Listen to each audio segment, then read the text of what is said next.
Welcome to 30 and Nerdy. My name is AJ. Hey. And guess what? I want you to go to our Patreon and plug your monies into that pocket. I'm doing it right now. Me too. You can find that over at podbean.com and click on that sponsor us link.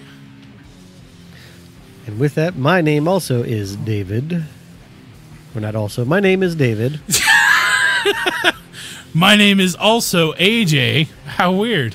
Hey, guys, I'm Brady.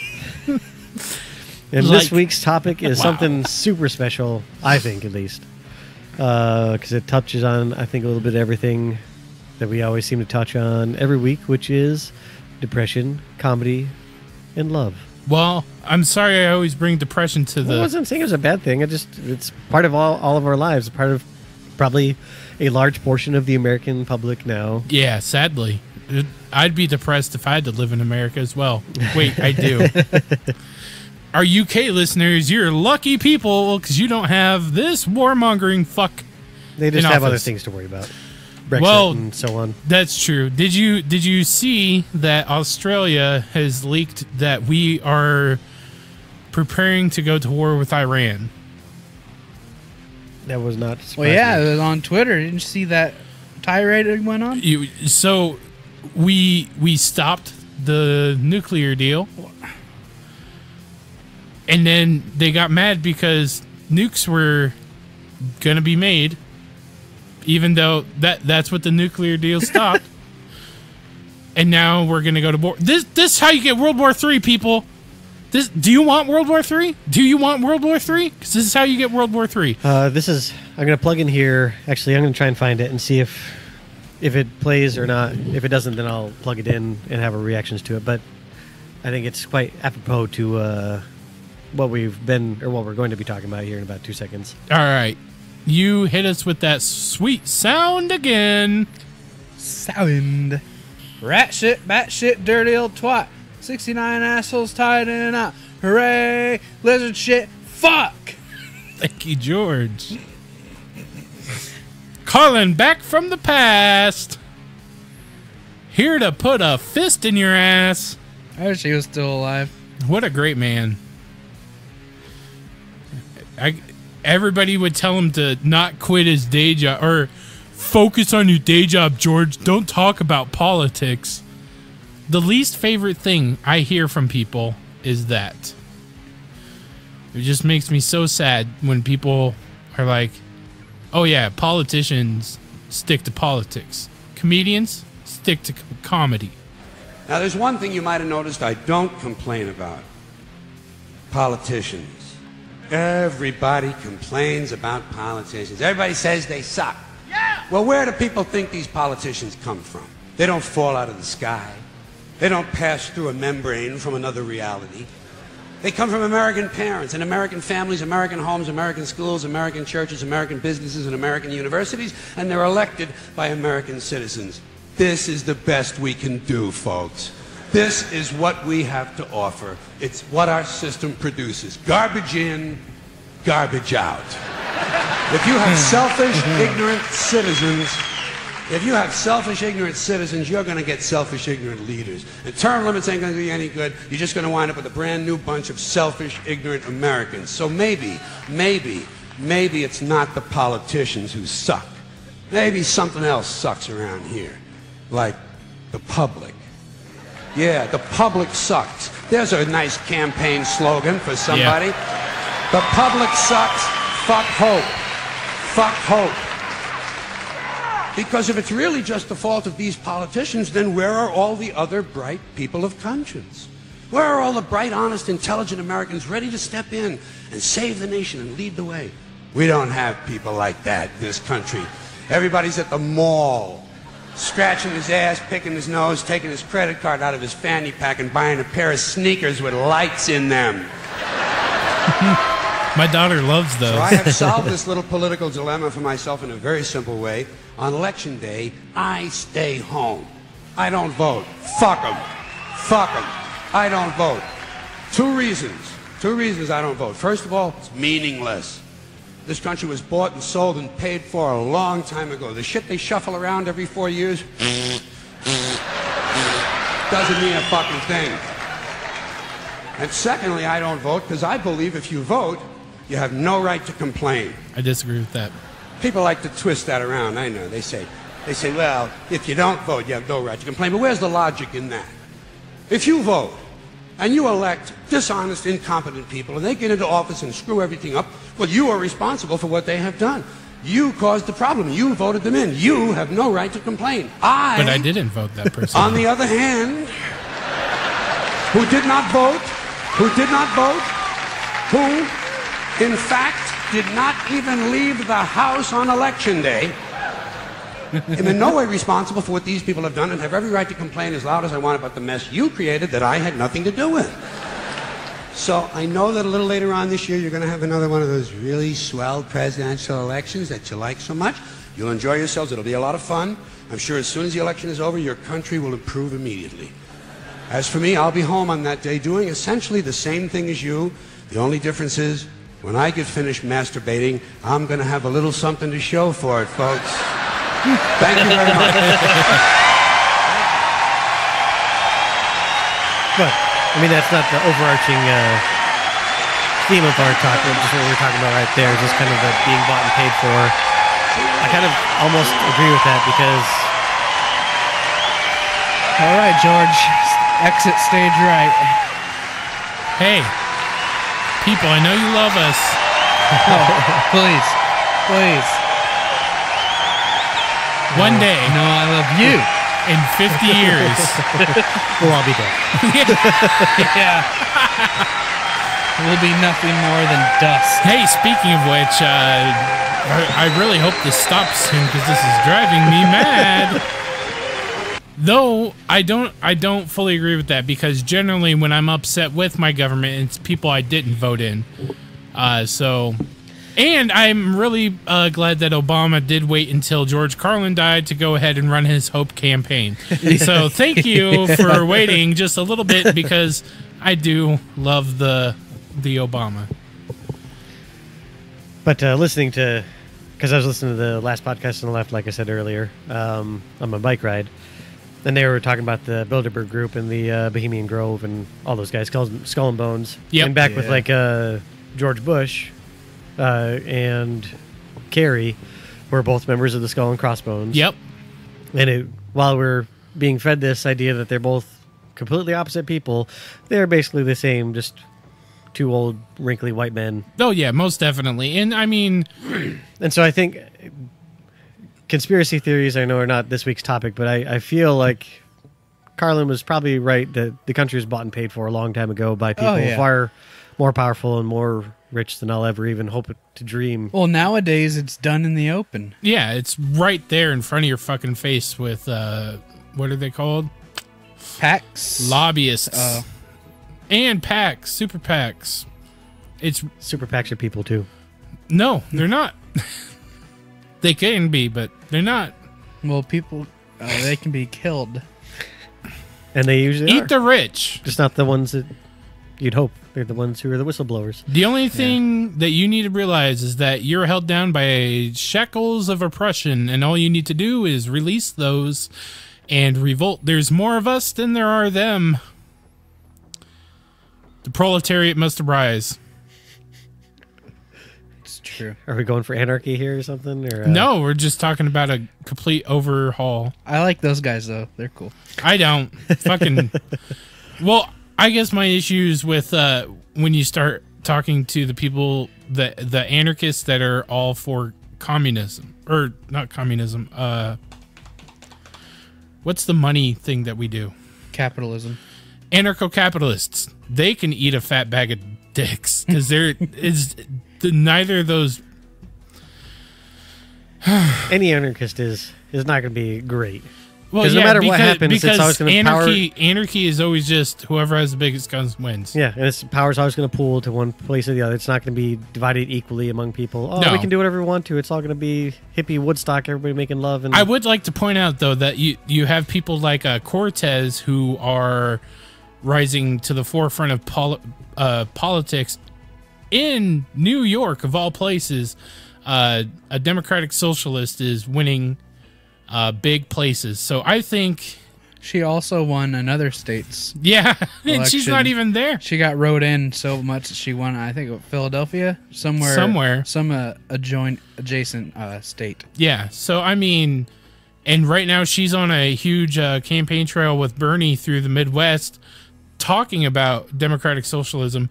On top of that, what's really great is that we have Fox News talking about DemSoc so much that people are kind of like, well, this is kind of a good idea,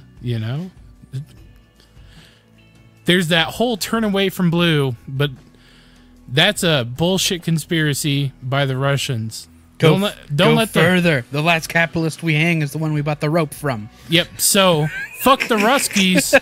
Turn away from red. Come to the blue. We have cookies. They got pot on them. Yeah, duh. That's the whole thing. Unless you're a libertarian, then you're a Republican with pot. And you're okay with gay people.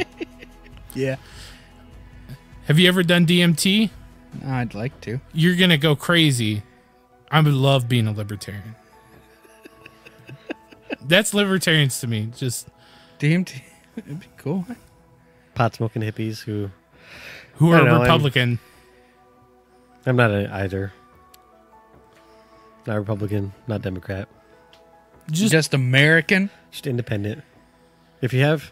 Hey. I try and... Because I don't want to vote a straight ticket. Because I don't always... I mean, I'm never going to agree with everybody on the Republican side or the Democratic side. I would rather try and either not vote for whatever section if I don't know who the person is, and just vote the main people that I've kind of studied about. But... That's understandable. Like when we did the election here... 2 months ago, yeah, a month ago, I didn't know any of those people. I was so pissed that Hubble won because Hubble's just old fucking Iowa money. He has a fucking street and a building company named after him, and people voted for him. Meanwhile, the female, she was like everything that was going to be good for Iowa, and everybody just shit on her, which is funny because I only know one person who voted for Hubble. I don't know anybody else who voted for him, so Brady's like shifty eyeing over there. It's because you didn't know. Like, I'm pretty sure if you'd done a little bit of studying, you would have voted for the same lady I did as well. Well, I know I that technically he couldn't wants vote to for help anybody for... because I'm registered independent, so I can't go to the Democratic caucuses and I can't go to the Republican, whatever they're called. These weren't a caucus. I thought it still was. They had to be registered as like a party member. Oh, I think you did, because when I went there, they asked Democratic or Republican. Oh, yeah, that's true. Which is dumb. Because it kind of, I don't know. I look forward to when we have presidential elections just for, around the time when they start coming. Just because the Iowa way is really cool. The Democratic way is, I think, kind of dumb but kind of interesting. Where, you basically group yourself into, I'm for Bernie, I'm for this, I'm for that. And then you have to... Each group has to try and gather the most amount. That's how we do our caucuses. That's what I'm saying. The Democrats, the Republicans are just like, you sit down, you write down, I wanted Fred, whatever, and then you pass it in. Oh, yeah. Like, Fred had 25%, this person had 26%, this person had, and then you try and... The Democrats cited so much craziness and just it seems a lot more cool. All y'all people go stand with Bernie. And then you're like, come on, come to Bernie. Come to Bernie. You know you want to feel the burn. Come to Bernie. And people are like, oh, I'm feeling that burn. Fuck you, Hillary. I'm going to Bernie's side. I didn't go to that because I get stressed out enough about having to walk up and look for... All right, where is K in the alphabet of these names that I'm registered in? I get stressed out enough about that than some town hall yell fest. It's a big blast. It is pretty fun. And then I'm sitting there doing the ballot. I'm like, I think someone's standing behind me. And then if I look, I'll look crazy. But if I don't look, I might get murdered. But we weren't actually here to talk about politics. Which is funny. We've spent 15 minutes on politics. I uttered the words DemSoc, so... where'd you get them socks? Somebody can go ahead and quote 1984 at me about INGSOC. I don't care. English socialism and democratic socialism are two completely different things. Yeah. But this week we wanted to talk to you about... Ladies and gentlemen, Robin Williams.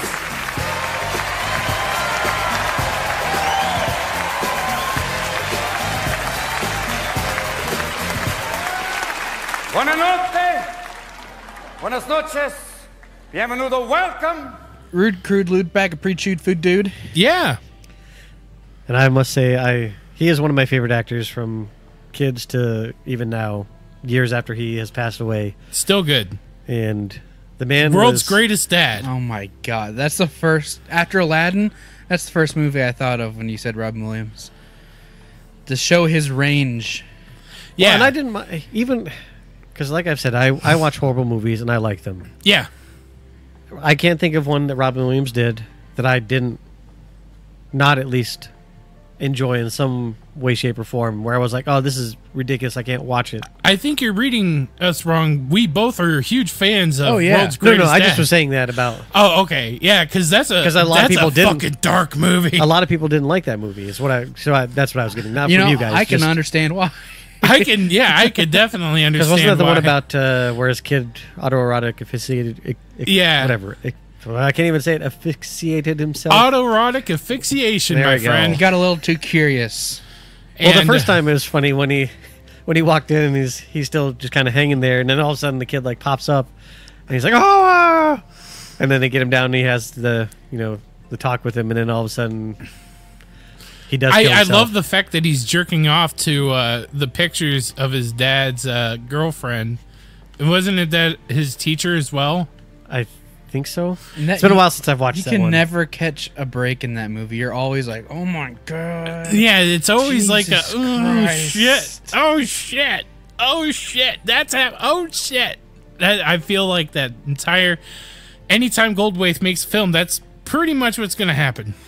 I think we should right now And actually, shootout style favorite Robin Williams movie.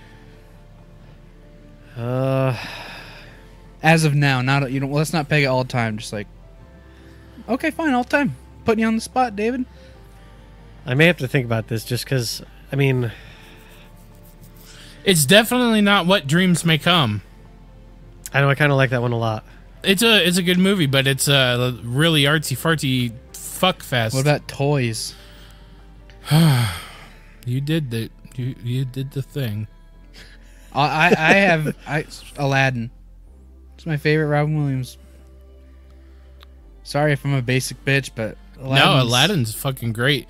I'm gonna have to go ahead and I'm gonna say, well, it was there and now it's gone. Good Morning Vietnam. Good Morning Vietnam was an amazing movie. We're gonna tell a generational gap here because I would also say Jumanji. Jumanji. How did I forget Jumanji? Oh my god, how did I forget Jumanji? I guess that was less my time and maybe more into your guys's. I'm probably gonna have to say The drums of Jumanji are calling again. I'm going to have to say Good Will Hunting. It's probably my favorite movie. It's not your fault. It's not your fault. It's not your fault, David. Don't do that, man. It's not your fault. Fuck you! But I want to go through a little bit of his filmography Let's do it. because it is long and beautiful. And rich. Except for Toys. That movie can be burned. And that's the movie that he was doing Actually, you know alongside Aladdin, and he didn't take any credit for Aladdin. He's like, I don't want it. Toys is deep and dear to me. I don't want anyone to overshadow this movie. He's like, I'll do uncredited work for Aladdin. And they didn't advertise it with him or anything. And we all know how Toys ended up. Not the greatest of movies. I still can't watch it. I don't know what the fuck's happening. It's just a fuck fest. It's just like one big inbred fuck fest. Every day is like a Tums festival. Fucking Tums Festival.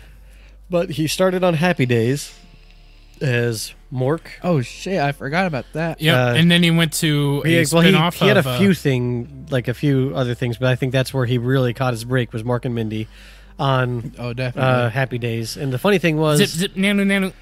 is that I think one of the show's creators' kids or something like that was the reason that worked so well, and that they then were looking for something else besides Happy Days or something like that. And so then they pitched that Mork and Mindy show, and I mean the rest was history. Then you had Popeye in 1980. Oh yeah. Yep. Let's see here, and I'm skipping over a lot of stuff. So anything that shows his hairy chest. You know what? I'm going to change my shootout question answer, and I'm going to say 1 Hour Photo. I love that movie near and dear. And actually, I was thinking about it. Dead Poet Society also is super. He's in DPS? Yeah, he was the teacher. Oh. I always think of just Wilson from House. Yeah, that's the kid who kills himself. Yep. Let's see here. We love the starkest films. Good Morning Vietnam, and that one just is so good because the scene from that movie that always strikes me is when there's that group of soldiers and they're on the back of those trucks, and he's asking people who their names are, and there's that one guy's like, oh, O'Malley, and he kind of, you know, not makes fun of him, but just kind of mimics his voice and stuff like that, and then you can kind of see this look over his face, and I was too young to really realize it, but my mom was watching it with me, and this is on TV, so that's why she was watching it with me, because otherwise I would not have been watching it. Right. Yeah. But she was like, he's realizing that most of these boys aren't going to be, you're never going to see them again, or you're not going to see them alive again. Yep. I mean, as a small kid, I wasn't able to pick up on you that. You never but that picked that up. Going back and watching again is one of the deepest things. I mean, to just be one of those news correspondents who can't say the news that he wants to say, and having to be this kind of comedic relief for people who are living through literal hell in the jungles of Vietnam, and to realize that all these people he's interacting with right now and talking to and looking at and joking with are going to probably die in a short period of time. It's really fucking stark. And I mean, and it blurs that line of, because he falls in love with a Viet Cong, and you kind of, it's one of those things where Viet Cong are bad, but then you see this other side where they're people too. Yep. And sure, they may be doing bad things, but they're people too. I love that movie. And I love it. So good. It's really good. All right. So we had a Good Morning Vietnam. I almost asked what war that took place during. Yep. I was like, whoa, what war is that? But then the wires connected in my head. I'm like, Vietnam. You never seen it? Uh-uh. You owe it to yourself. You do. Dead Poet Society. Let's see here. Cadillac Man. The Fisher King. Ooh, Hook. that's a good one. Yeah. And then Hook, Yep. which was also, because that was right around in my adolescence. Yo. Rufy. Oh. I love that movie. So good. Let's see here. Fern Gully, which was the good version of Avatar. Avatar, Not the last Jim Cameron? Airbender. Yeah. James Cameron. Yeah. Because, I mean, it was basically, because Avatar is basically just robots and traveling through space. Fern Gully. It's Pocahontas, dude. Once around a river bend. Then there's Aladdin, of course. fuck yes. Toys in 1992. Mrs. Doubtfire in 1993. Hello! And that was amazing. Let's see here. Patch Adams. That one is a little bit later, I think. Where's- Jumanji in 1995. Where's the Yeah. one where he plays a kid with the... That is Jack. That one's Ooh. also coming up. That was a rough one, too. That... I remember watching that when I was a kid, and then I bawled. I cried so fucking hard. And, like, I was too young to understand the erection and the erector set joke. And I was like, what is he talking about? My mom was like, you'll figure it out. Let's see here. Then there's The Birdcage in 1996, and Yes! that is hilarious. Love it. Hilarious movie. Jack in 1996 as well. Then there's Aladdin and the King of Thieves in 1996. Let's see here. He was in Hamlet in 1996. He was in one episode of Friends, and I remember that one because I love Friends. You're dumb. Flubber. Oh, hell yeah. 1997. I remember my I'll go to my bat for that science movie. my science teacher got us out of school to go see Flubber because it's That's about awesome. a scientist. A lot of my group of friends hate that movie. I'm like, well, everyone's wrong sometimes. That movie's Flubber's all right. Good Will Hunting in 1997. What Dreams May Come in 1998. Patch Adams 1998. Jacob the Liar, which was also an amazing movie about, I believe he was a Jew in maybe the Warsaw Ghetto or some ghetto in World War II, and just he was faking having a radio because he was cheering up this little girl, and then the Germans found out that he had a radio, even though he just was being Robin Williams, basically behind a sheet. Yeah. And, making this little girl's life better inside this ghetto. And then they tried to force him to give up this radio, and it's a really good movie. Jesus Christ. Once again, it's super sad, but it's so good. Bicentennial Man. Yeah. And that was another... He played a lot of... looking back at it, a lot of his stuff was not... Your normal, typical Robin Williams is just hilarious, ha ha ha ha. But there was a really deep kind of sadness. He's an incredible dramatic actor. Yeah. Yeah. I think he pulled a lot of his drama from things himself. He was feeling, yeah. Yeah. Artificial Intelligence. I didn't realize he was in that one. Yeah, so he played... I was going to say AI, but he's not in it enough for me to consider that a Robin Williams movie. He plays the... Dr. No. Yep, Dr. No, and he knows everything. So he's like, the kid goes to Dr. No and goes, well, where is this? And then it enacts like a secret subroutine, and it's like hidden at the end of the world, and it's a really cool, but it really gives you an Aladdin sense is how he played the character. It was really great. It was really wonderful. 1 Hour Photo in 2002. Yes. Death to Smoochie, also 2002. Oh, yeah. God, yes! Oh, Rana! Insomnia, 2002 as well. That's a good one. And I love that he kind of went into those darker, films. Creepier films and horror and stuff like that, because that to me was really besides this was my adolescent ideals, thinking of, oh, he's just a funny guy, Mrs. Doubtfire and stuff like that. As opposed to even, some of those still had some deep waters running through them. Death to Smoochie, I think, rides the perfect line between comedy and holy shit. Yeah. But it's so wonderful, just like the scenes that he's in. He's all like, oh, yeah, I heard that Rainbow Randolph's a real faggot. and then Smoochie's like, no, man, I don't think so. He's a really great guy. I used to look up to him. And he goes... I heard, what he was doing, and then he drops him off at the Nazi rally, and then they're all like, "Smoochie's a Nazi, Smoochie's a Nazi." Then the Final Cut in 2004. That's a great film, and not a lot of people have seen it.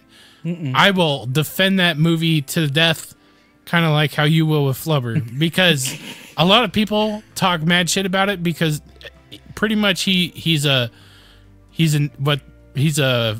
film editor, and it's for these people who get these things implanted in them, and they're able to record everything that happens in your life, and then he makes like a memoir of their entire life out of everything that's been recorded. Yeah.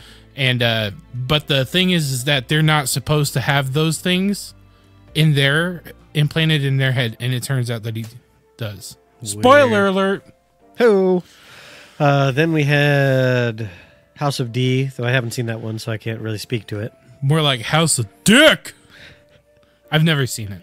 Nor have I. Robots in 2005. Oh, I love that movie. Robots is wonderful. The Night Listener in 2006. Nope. RV in 2006. Yep. Love that one. Never seen it. It is hilarious. It's funny. Just has kind of Robin Williams normal slapstick. Not slapstick, well, but just kinda... that time era, there was a lot of like weird comedy like that, where it's about like road tripping or RVs, because there was About Schmidt came out around the same time, and that was with Jack Nicholson. His wife dies, and then he's like, oh, fuck it, I'm just going to drive this RV around. I have a memory of most of those movies having like falling down gags. Yeah. Too. Well, let's see here. Then we had Man of the Year And that was the one where he was the comedian or basically the talk show host who got elected president. Oh, yeah. That was a good one. I forgot about that. Happy Feet, 2006. Night at the Museum, 2006. And I love that movie. He was wonderful. Good shit. That first movie. Yeah. I don't know about the sequels, but the first one is. Second one I liked great as movie. well, but the first one was just, it had that special Just sauce. fun. License to Wed, I love Ben 2007. Stiller too. Yeah. August Rush, 2007. Then he was on some stuff. World's Greatest Dad, 2009. Night at the Museum, 2009. So the second one. Old Dogs, 2009. Oh my god! Happy Feet 2. Old Dogs. Hold on, that movie. I love Robin Williams, but that movie's hot trash. That's the one with John Travolta, William H. Macy. Yeah. Yeah, Where they're like in the motorcycle and stuff like that. I like that one. that has a bunch of fall down gags too, because William H. Macy can't ride a motorcycle, so he falls down. And then there's They're a bunch funny of because they work. like Night at the Museum. The third one is in 2014. And I mean, there's a lot of TV stuff. Angriest Man in Brooklyn. He was in that, so that wasn't TV, but What's the last movie that he did? the last movie that he is the voice of Dennis the Dog in absolutely anything in 2015. Probably the last movie where he appears is 2014 Night at the Museum, Secret of the Tomb, where he's Teddy Roosevelt in Voice of the Guards. Damn. And he I passed think away I've seen actually that one. August 11th, if I remembered seeing that right. Yeah, August 11th, 2014. I would. 4 years almost. So it'll be about a month, a little bit less than a month, actually. Wow. So, I want to go ahead and preface this and say, I'm pretty sure that he would have been really big fan of this podcast because he was a huge nerd. And he was. And the funny thing is, because his daughter, Zelda. Zelda, yep. Actually, because it was in a lot of because I'm in a lot of 40K groups on Facebook, and they were talking about kind of potentially auctioning off some, because he didn't play it, as far as I know. I think he just bought them, built them, and painted them. Mm-hmm. But he had tons of like super old 40K stuff that they were thinking about auctioning off for, charity or something like that. And the one commercial that always, especially now since he's passed away, gets me is that it's a Nintendo commercial, and he's something about, let's have it. Just his tone of voice, and he's talking to his daughter and talking about let's go on an adventure or something like that. And it gets me because he's not here anymore. Yeah. And just The first time I saw you, I knew we'd be linked forever. For you, I traveled to the four corners of the world. I faced adversity. I became a hero. Dad, I saved your kingdom. Dad, Yes, Zelda? are you mixing me up with the princess again? Hard to say. You're both pretty magical.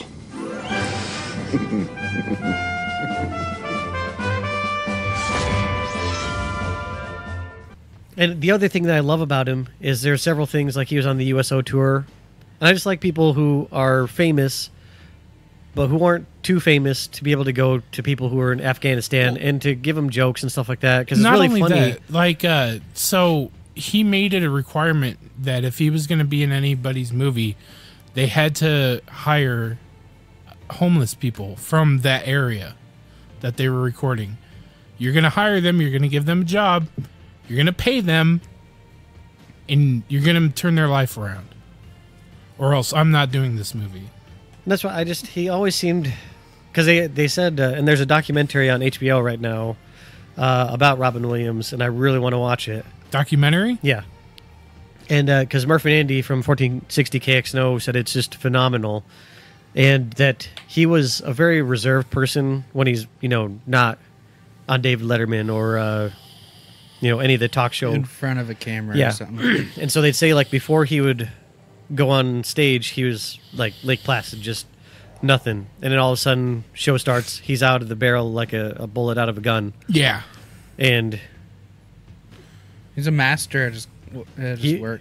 And I don't know, because I feel like this is just a big circle jerk for Robin Williams, but that's what I wanted it to be, because the guy is, I mean, he can touch you no matter what, whether you love comedy, love drama, love sadness. I mean, that's what Dreams May Come was, a super depressing film, just Jesus, but also it was Christ, amazing yes. because it was about a husband's love for his wife who killed herself, and him trying to bring her back from the depths of hell to heaven to enjoy eternity with each other.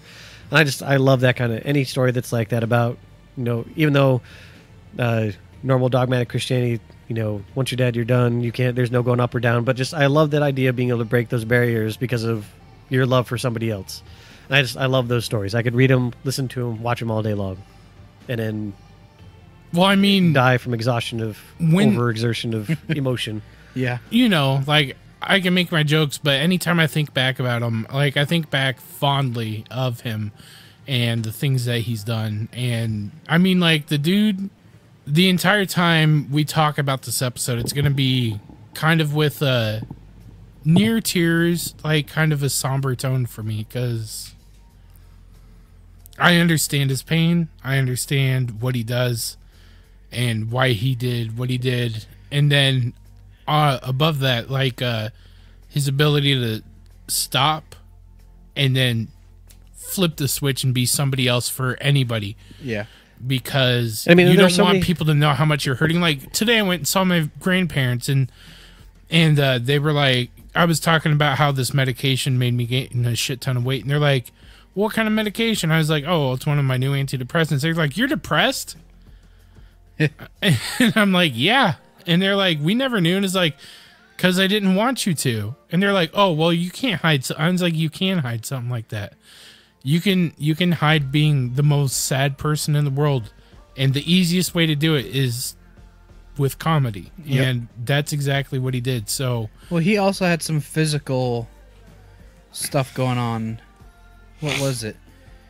Was it dementia or some disease where parts of his body was breaking down, wasn't it? Well, dementia's brain. Yeah, I think his whole body. Here, fact check. Okay, so it's Susan Williams gives her first interview since her husband's death last year, and reveals the actors had a debilitating brain disease called Lewy body dementia. So when comedian Robin Williams hanged himself in his California home in August 2014, the news of his death was met with incomprehension around the world. Was it kind of I'm not gonna...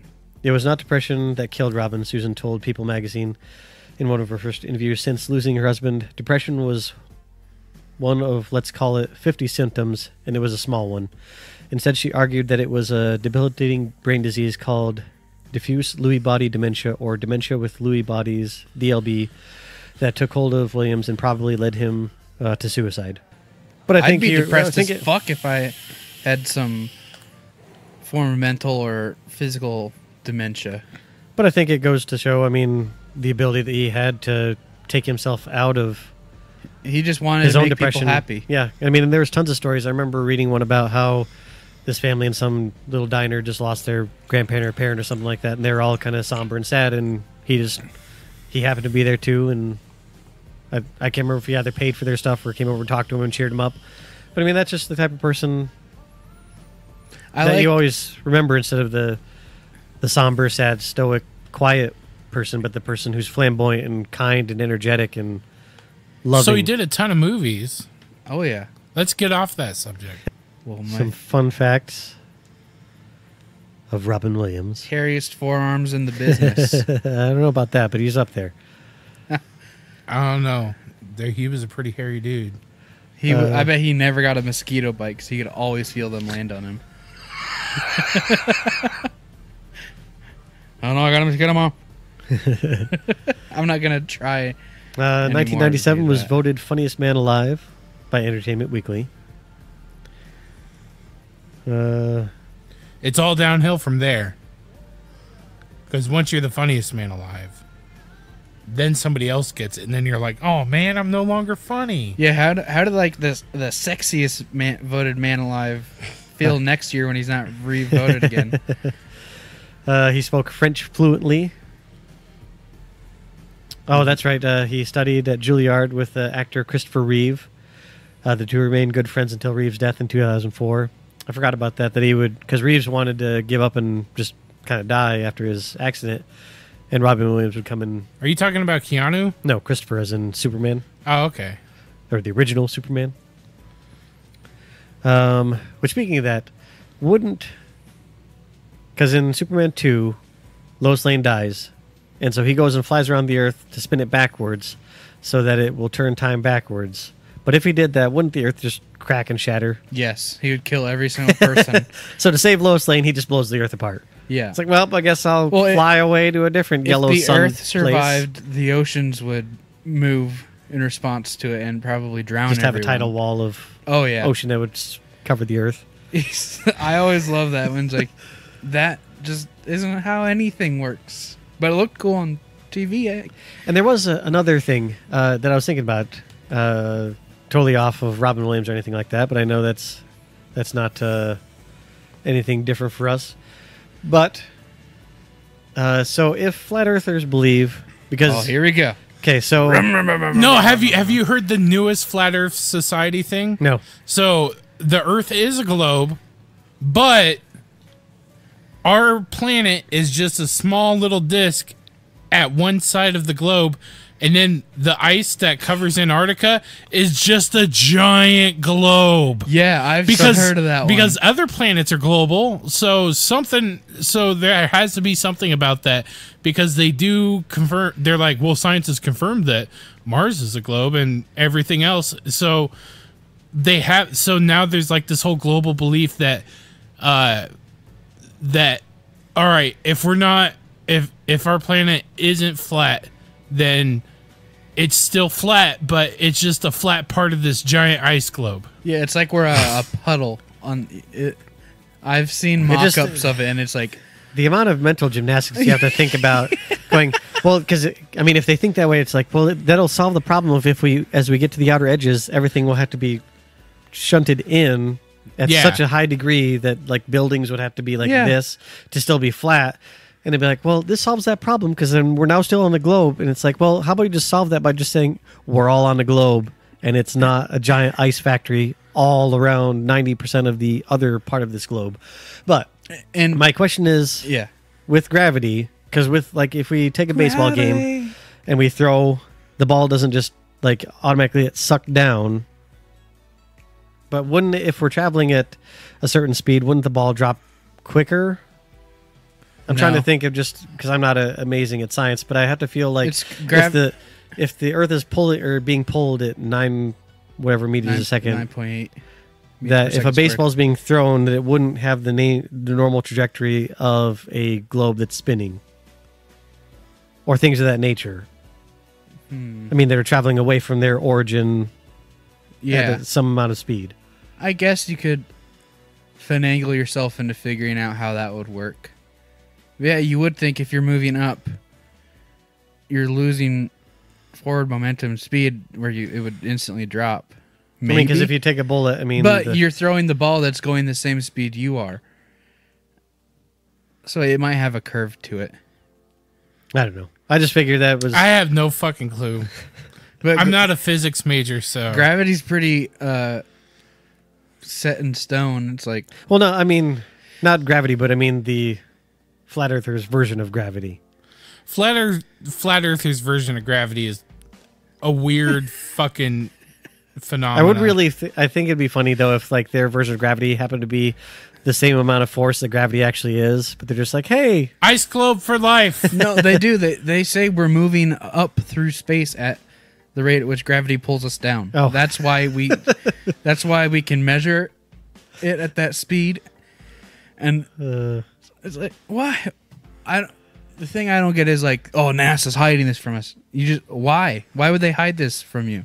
It's like, we don't want them to know that the place they live on isn't actually a globe or flat. It's like, why? Is it just some, like, you know, it'd be really funny is if we said we live on a globe. Oh, yeah. Oh. All right, here, I'll call a press conference. They're the dumbest people on Earth. Boom. Like, that was a cool noise. It makes my blood boil. If you're a flat earther and you listen to this, I think I reserve the right to say you're stupid about that. I agree. And you probably like dumb movies. Like Flat in 60 Seconds.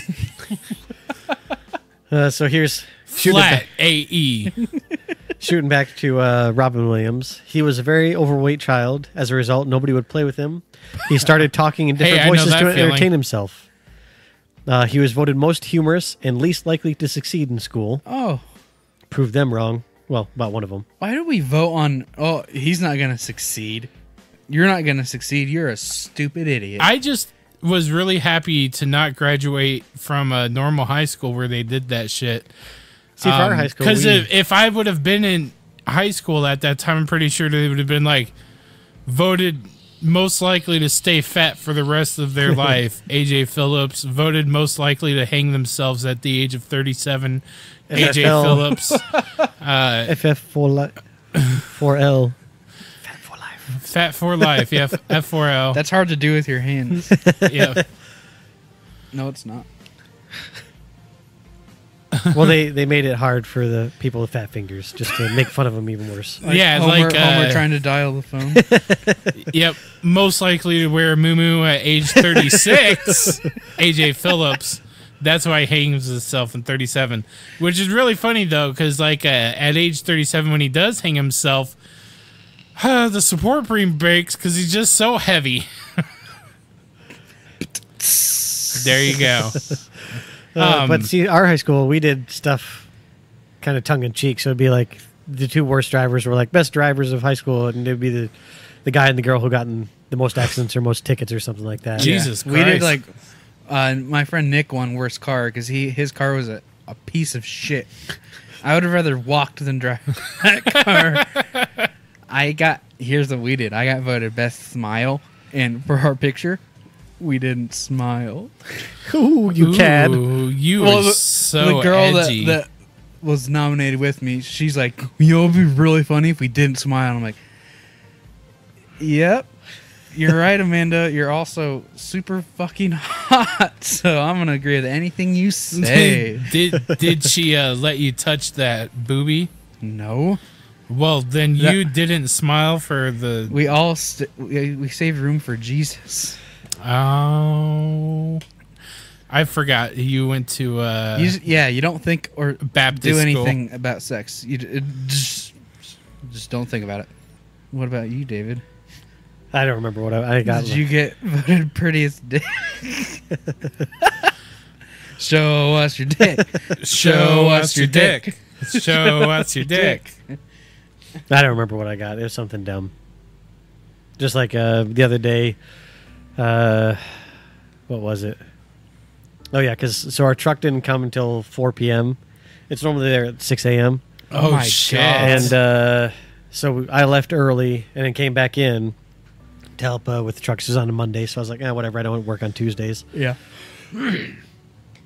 And so I was there doing stuff, and then one of our top 4 people comes up and is like, "Hey, you ready?" It's like, "Ready for what?" It's like, "Are you ready for some football?" But we got, what was it? Maybe Colorado peaches or some peaches in, and they wanted to, because they're the first of the season for whatever state we got them from. I was the only person who came in dress code, and everybody else was wearing a shirt from like earlier in the year, but it was all like relay shirts or something like that, so it wouldn't fit with taking a picture now. It's like, son of a gun. And then so I went there and I took my picture with this stupid like just peaches in my hand or something. And she's like, you look really annoyed right now. Could you give me a smile? I was like, well, there's probably a reason for that. That I'm looking really annoyed right now. It's because I hate having my picture taken. Are they going to put you in the ad? It's on Facebook or something like that. We should go like it. You are so famous. But because she came up to me and she's like, "So you ready?" I was like, and I said, "Ready for what?" Blah blah blah. I said, "Okay, so if you tell me I have to do this, I will do it. But otherwise, I'm not volunteering for this." You follow orders. Like, hey, guess what? You work where there's a smile in every aisle, asshole. Yeah. Put that smile on. And she's like, "Well, how about doing it for those profit dollars?" I was like, it doesn't really work with me. Profit doll? Profit dollars. Oh. Yeah, because you're going to see those. Yeah. I mean, I see a percentage of them, but a very tiny percentage of them. And it's like, I'm pretty sure your bonuses are bigger than my wife's. Well, no, because she's part-time. Yeah. Part-time. You're a teacher? Part-time. Not sure where I was going with that story, but... No, I love it. Keep it going. That's all I really had. I just picturing you like holding a peach. Who gives a shit about peaches? The funny thing is, because then the next day, Peaches of peaches. Gertrude, the peaches are. The next day she said, Get in "See, the Oldsmobile." people love you," because like half the comments were about me, but it's all people who used to come into the gas station all the time. I'm gonna go in there and comment, "Looking sharp, Dave." Love the look, Dave. Tell me, David, how does that peach taste? Did you have one? Oh, dude, I don't think I I've should had go any in of there and be like, is this the fabled Colorado peach? Everybody, come here! First of the fucking season! Holy shit! You see these damn ass peaches? Saw them on Facebook. Oh my God, I saw some of them peaches on Facebook and I gotta get them. That David was holding them and they just look so delicious. Is that supposed to be kind of the gay guy from Family Guy? No, that's my ghetto mom. Well, that was totally not what I was seeing. I was seeing the gay guy with the earring who held the AA meeting. How y'all doing? How y'all doing? Can you hear it now? Well, I can do it. Oh, y'all. So anyway, back to Robin Williams. Let's bring this ship back around. Yeah, turn that shit around. So after going through all the movies, Yeah, we just watched every single one. We did. We're back. That was what, 100 hours, More. probably more than that. billion. A billion hours. Yeah, A that billion sounds about hours. right. Yeah. We just got done watching a billion hours of movies without a potty break or I just said potty break. We were in a time chamber where we stopped All time time. within the chamber so that we could. Well, shit, that wouldn't work. Yeah, we just have a time machine. We watched a billion hours of movies. Yeah. Without a bathroom break, not a potty break, because I'm clearly not a dad, so I don't say potty. I do. When I have to go at work, I'm like, I have to take a potty break. You're like, you said potty. Yeah, get a whatever. Do you Three and say a 4-year-old. tummy? Do you say the word tummy? No. Tummy's such a gross word to say, like, oh, let me see that tummy. Oh man, I just really need to get some food in my tummy. I've been eating all day. My tummy's empty. How about your belly? Do you like the belly? My gut. My gut. Does after all those movies, does anybody have a change in their favorite Robin Williams movie? Nope. 1 hour photo. Aladdin.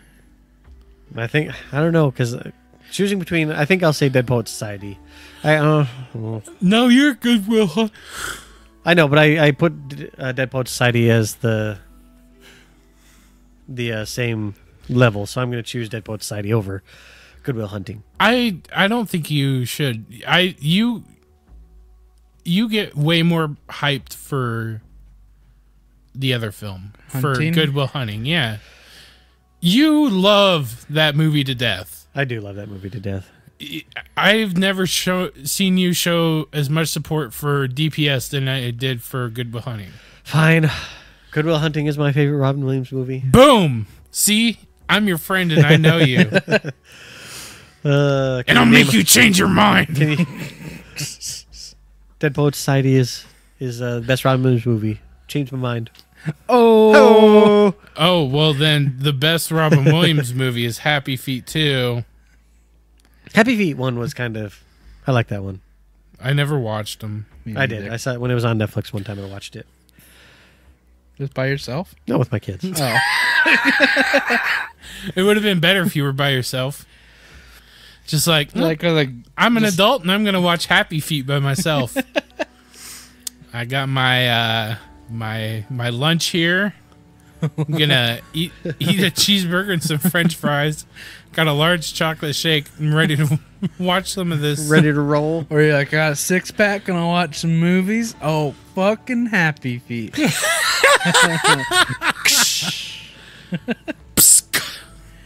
Well, I'm sorry that your Robin Williams episode got ruined by me.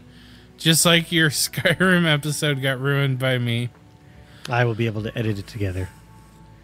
No problems. I'm sorry I ruined your Black Panther meeting.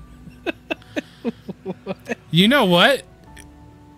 He's a good actor too, so why don't we talk about him? Who? Tom Hanks. Well, he Oh, needs yeah. We can't just tack him on to a Robin Williams episode. We got to do a Tom Hanks episode all by himself. That's true. That's weird. You're saying Tom Hanks because I was for some reason thinking of Castaway this whole movie. Imagine if Robin Williams would have been in that movie instead of Hanks. That would have been a... Wilson would have had a lot more character to it. Wilson! Well, I think Wilson would have had a really cool voice. Maybe he would have talked like this. Hey, I'm Wilson the volleyball. What's up, motherfucker? And when he knocked his teeth out, just hey. Oh, that was a brutal scene. It makes me glad I live in Iowa where there's no islands that we can get trapped on. But you can't get E. coli from Gray's Lake. So there's that. There's danger all around us. There is. I'm the danger. I'm the one who knocks. Well, I think this might be it for... With nap time. All right, I'll set an alarm for half an hour. We'll wake up and finish this episode. Stop recording this so we don't catch any I'm voices. so comfortable. Oh, no, we're catching voices. Yeah, let's do some EVPs down here.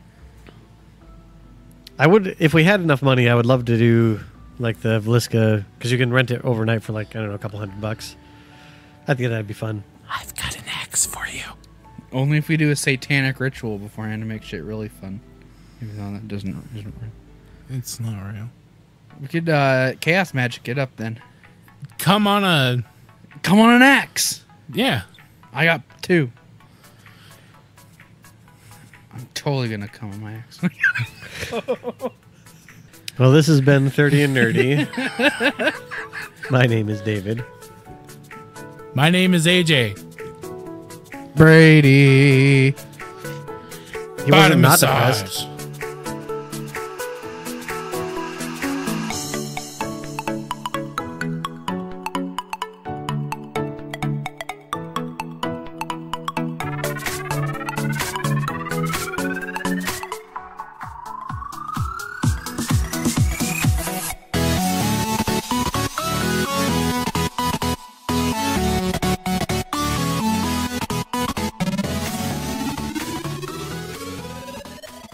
No matter what anybody tells you, words and ideas can change the world. And the human race is filled with passion. Medicine, law, business, engineering, these are noble pursuits and necessary to sustain life. But poetry, beauty, romance, love, these are what we stay alive for. That you are here. That life exists and identity. That the powerful play goes on and you may contribute a verse. What will your verse be? Why can't we treat death with a certain amount of humanity and dignity and decency and, God forbid, maybe even humor? Death is not the enemy, gentlemen. If we're going to fight a disease, let's fight one of the most terrible diseases of all, indifference. A doctor's mission should be not just to prevent death, but also to improve the quality of life. That's why you treat a disease, you win, you lose. You treat a person, I guarantee you'll win, no matter what the outcome. So if I asked you about art, you'd probably give me the skinny on every art book ever written. Michelangelo. You know a lot about him. Life's work, political aspirations, him and the Pope, sexual orientation, the whole works, right?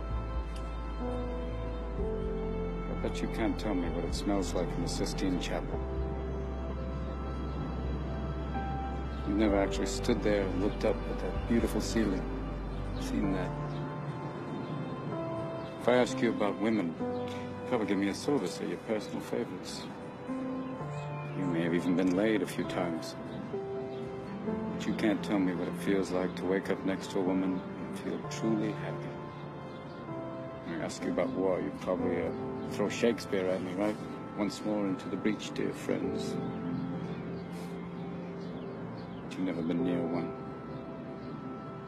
You've never held your best friend's head in your lap. Watch him gasp his last breath, looking to you for help. I ask you about love, probably quote me a sonnet.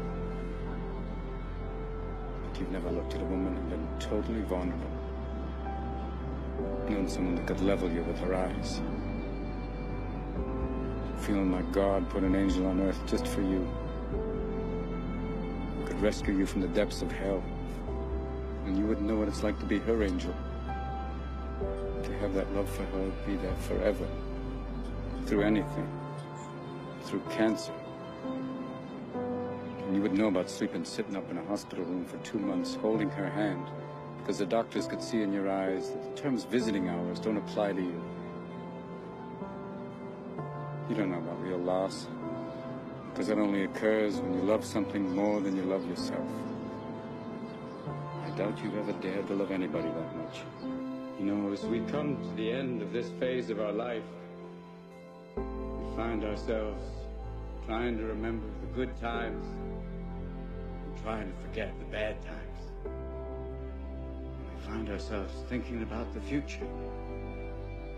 We start to worry, thinking, what am I going to do? Where am I going to be in 10 years? But I say to you, hey, look at me. Please, don't worry so much. Because in the end, none of us have very long on this earth. Life is fleeting. And if you're ever distressed,